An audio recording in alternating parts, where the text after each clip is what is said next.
This lecture is about CPU scheduler, that is short term scheduler. अब हमें पता है हमने प्रोसेस स्टेट डायग्राम बनाई थी और प्रोसेस स्टेट डायग्राम के अंदर हमने जो है वो ये रखा था कि भाई हमारे पास 5 स्टेट्स होती हैं और 5 स्टेट्स हमारी, this is a new state, इसको मैं कह सकता हूँ कि this is a new state, ठीक है। फिर हमारे पास एक स्टेट थी जिसको हमने कहा था रेडी स्टेट, रेडी स्टेट हमने कहा था। फिर हमारे पास एक स्टेट थी जिसको हमने कहा था this is running state. Then हमारे पास एक स्टेट थी जिसको हमने कहा था कि ये टर्मिनेटेड स्टेट है, ठीक है ना,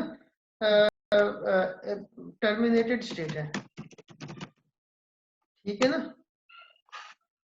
यहां से जो हमारे पास जा रहा था इसको हमने कहा था कि ये है आपका एग्जिट करने के बाद ये प्रोसेस हमारा यहां से इस तरफ जा रहा है टर्मिनेट स्टेट की तरफ, ठीक है ना। इसको हमने कहा था कि इसको हम एग्जिट कहते थे, ठीक है ना। यहाँ पे हम एग्जिट लिख भी लेते हैं।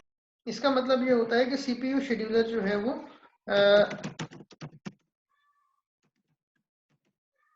इस प्रोसेस को, एक प्रोसेस को सिलेक्ट करके रेडी स्टेट से रनिंग स्टेट में लेकर आ रहा है, ठीक है।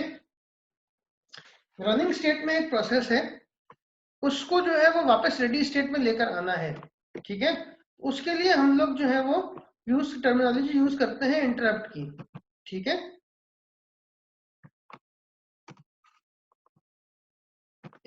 अच्छा,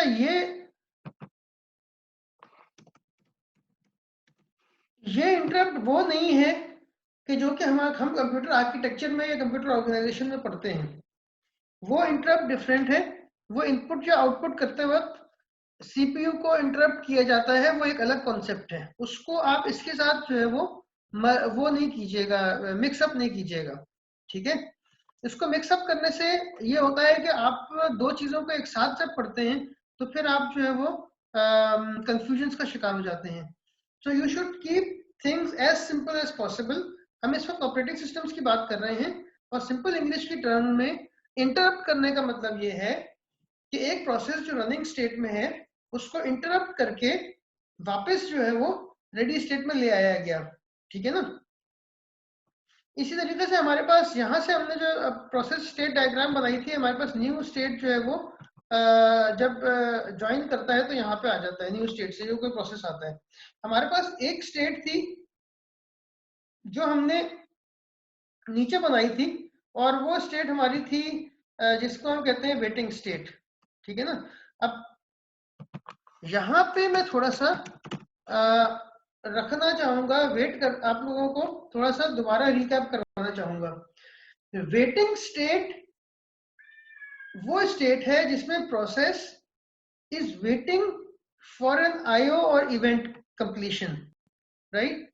सो इफ एन आईओ और event wait comes, then it comes in waiting state, ठीक है।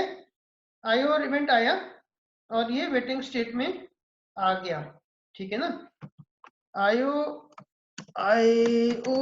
और event wait. Similarly, IO, in case of IO or event completion or event completion, it goes from waiting state right back to the ready state, ठीक है ना। ये वो recap है जो हमने किया है पिछले वाले के मुकाबले में, ठीक है। अब ये हमारी प्रोसेस स्टेट डायग्राम है। इसके अंदर सीपीयू शेड्यूलर जो है वो 2-3 काम करता है।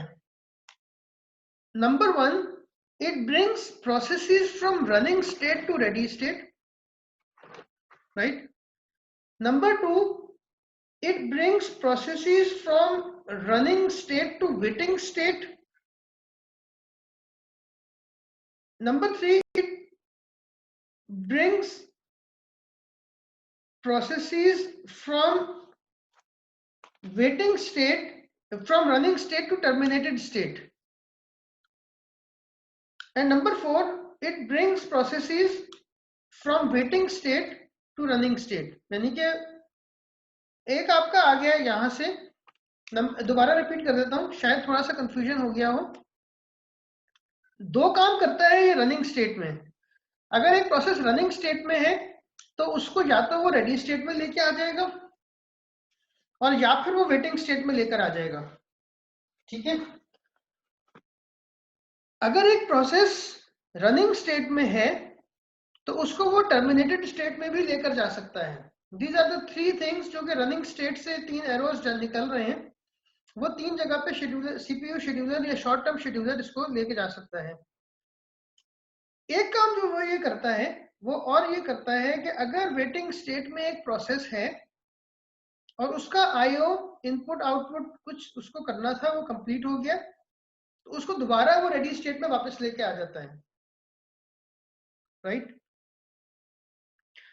अब ये सब करते हुए इसमें दो कॉन्सेप्ट्स होते हैं, एक होता है प्रीएम्प्टिव और एक होता है नॉन प्रीएम्प्टिव। यहां मैं लिख भी देता हूं, प्रीएम्प्टिव और दूसरा यहां पे है नॉन प्रीएम्प्टिव।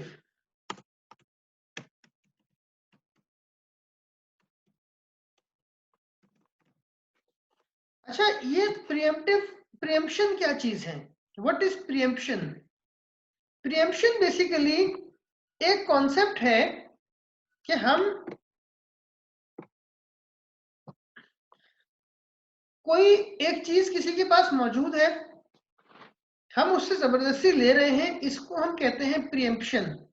ठीक है, तो बेसिकली क्या हुआ, यानी कि आपको क्या करना है कि एक प्रोसेस रनिंग स्टेट में है, उसको आप उठा के अगर रेडी स्टेट में ले आते हैं, ये होगा प्रीएम्प्टिव शेड्यूलिंग।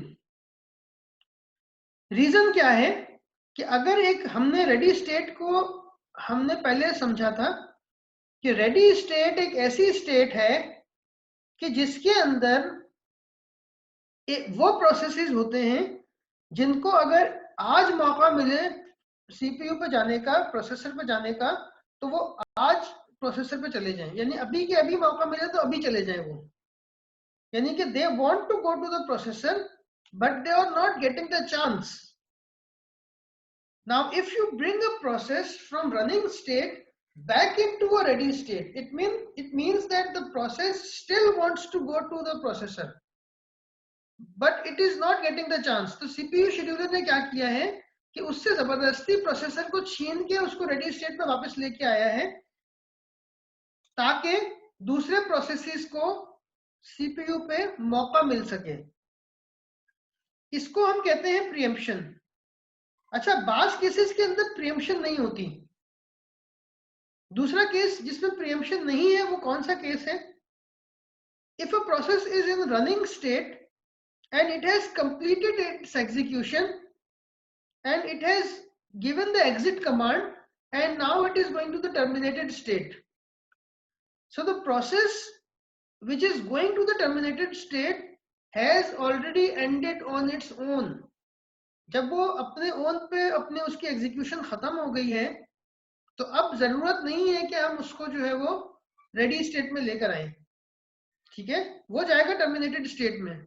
तो इस प्रोसेस को जबरदस्ती नहीं रोका गया, ये खुद से टर्मिनेटेड स्टेट में अपनी मर्जी से गया है। This is called non pre-emptive. इसी तरह अगर एक प्रोसेस रनिंग स्टेट से वेटिंग स्टेट में जाता है तो किसी आईओ या इवेंट का वेट करने के लिए तो उसको प्रोसेसर से हटाया जरूर गया है लेकिन उसकी अपनी मर्जी से हटाया गया है। वो किसी इवेंट का वेट करना चाहता है इसलिए वो वेटिंग स्टेट में गया है। तो प्रोसेसर सीपीयू शेड्यूलर ने उसको प्रीएम्प्ट नहीं किया, उसका मजीद काम नहीं था रनिंग स्टेट में, इसलिए उसको वेटिंग स्टेट में ले आया गया। और आपको पता है यहाँ पे कि मैं ड्रॉ भी कर देता हूँ कि रेडी स्टेट में और रनिंग स्टेट और वेटिंग स्टेट में क्यूज होती हैं। लाजमी बात है कि if a processor comes in a waiting state and wants to wait for a printer, so access to the printer will also be managed। यानी कि ऐसा नहीं होगा कि प्रिंटर सबको एक साथ मिल जाएगा, जो पहले लाजमी बात है, बहुत सिंपल सा तरीका है, जो पहले आता है उसको हम पहले प्रिंटर एलोकेट करेंगे, और कोई भी रिसोर्स होगी, इंसाफ का तकाजा भी यही है कि हम जो है वो जो पहले आया है उसको हम पहले जो है वो रिसोर्स प्रोवाइड करें। तो यहाँ पे हमारे पास क्यूज होती हैं, ठीक है, ये प्रोसेसेस जो है वो क्यू में लगते हैं, और यहाँ से head of the queue processes serve होते चले जाते हैं। यानी कि अगर एक प्रिंटर की क्यू है तो यहाँ से प्रोसेसेस आते चले जाएंगे, और यहाँ से वो सर्व होके वापस रेडी स्टेट में जाते चले जाएंगे। तो this was about the CPU scheduler. Okay, so I hope you guys understand this thing. So next video clip will be about the dispatcher.